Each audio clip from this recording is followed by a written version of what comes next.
বেগম জিয়ার জীবনের অন্যতম আদর্শ ছিল কোনদিন কোন কমিটমেন্ট, কোন অঙ্গীকার তিনি জাতির সঙ্গে করে গাদ্দারি করেন নাই। জীবনের অন্তিম মুহূর্ত পর্যন্ত অশীতিপর সময়ে জীবনের ঝুঁকি নিয়ে বছরের পর বছর তিনি কারারুদ্ধ থেকেছেন, দেশ এবং জাতির সঙ্গে গাদ্দারি করেন নাই। দুঃখ এবং পরিতাপের বিষয়, সেই বিএনপি আজকে নির্বাচনের আগে জনগণকে গণভোটে হ্যাঁ বাক্সে সিল মারতে বলে নাই। বিএনপির প্রধান, বিএনপির চেয়ারপারসন জনাব তারেক রহমান সাহেব, তিনি নির্বাচনের আগে জনগণকে বলেছেন হ্যাঁ ভোটে, আপনারা হ্যাঁ ব্যালটে ভোট দেন। তার মানে জাতির সঙ্গে তিনি অঙ্গীকার করেছেন তিনি হায়ের পক্ষে থাকবেন।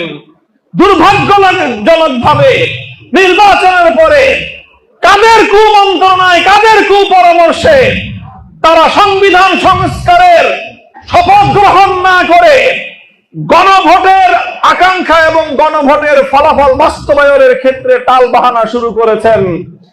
আমরা বারবার সতর্ক করছি, যদি গণভোটের এই ফলাফল বাস্তবায়নে টালবাহানা করা হয়, বাংলাদেশের ক্ষমতার মসনদে টিকে থাকা সম্ভব হবে না।